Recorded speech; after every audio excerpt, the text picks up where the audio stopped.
success without fulfillment is the ultimate failure. Like, success is getting what you want. Fulfillment is living what you're made for. Fulfillment and success, they're not even in the same universe.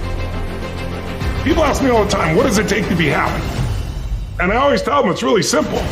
One word, progress. Progress equals happiness. If you keep growing, you're gonna feel alive. And if you keep growing, you're gonna have more to give. It doesn't matter how many statues, Oscars they give you, or Emmys, or how much money you have in the bank. We've all seen people have all those things, and I get the phone call because they're depressed, or somebody commits suicide in that area. It's really an inner game, and I think that's what's missing for us today. Everybody's focusing on the outside world, and how there's a lot of things in the outside world you'll never be able to control. You can influence, but you can't control it. This, your mind, your emotions, your body, you have 100% control over what you do with these things, and that's where the game is won. Win the inner game, then you win the outer game. But a lot of people spent their life trying to win the outer game, they won, and they're miserable. Someone can tell you your whole life you're a piece of crap, but you can say, screw you, read between the lines, and make your life work. Someone tell you your whole life you're beautiful, you're intelligent, you're the smartest person in the world, and you don't believe it. Because self-esteem doesn't come from what people say about you. Self-esteem is earned within yourself. It's esteem for yourself, which only comes by doing things that are incredibly difficult, and then your brain goes, this is who I am. You really got to figure out what you're made for, and nobody knows in the beginning.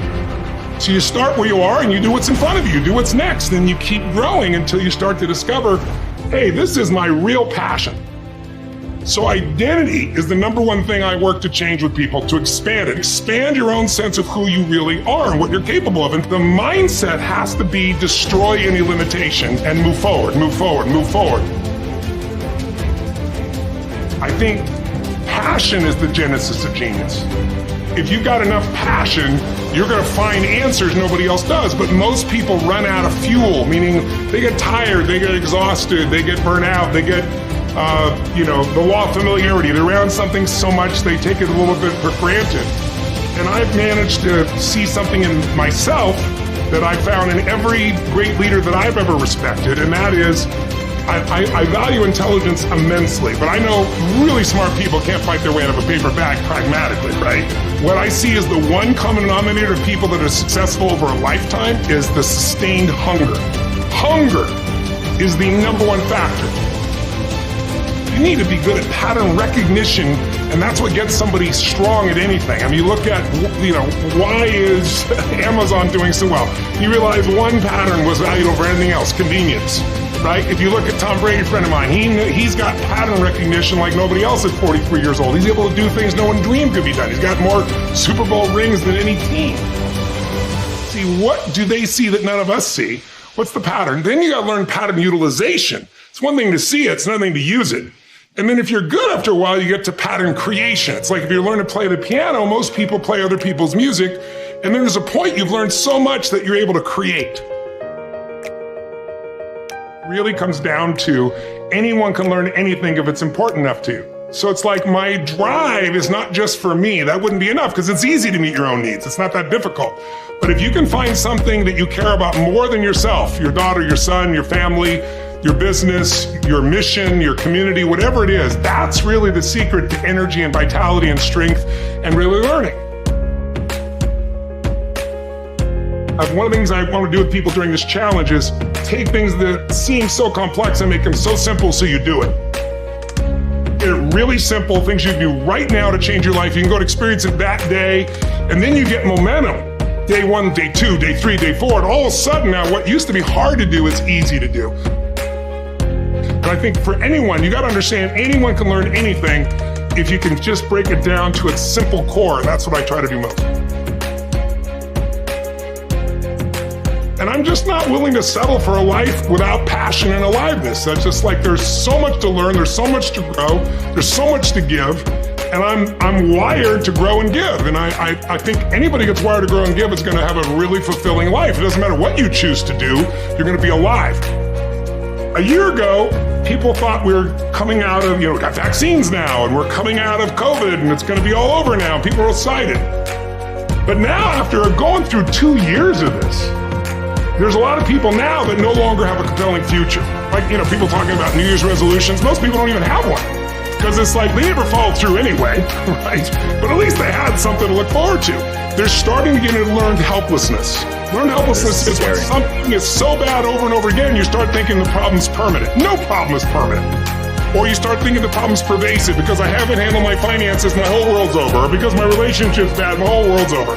Your life is bigger than that. My goal right now is to shake that up for people. People need a new perspective, and you can't do it by just sitting and thinking. You gotta move your body. You gotta change your energy and your focus. But if I get you into a higher state of being, mentally, emotionally, physically, then all of a sudden you start remembering who you are, and you start coming up with answers that you never even thought were possible before.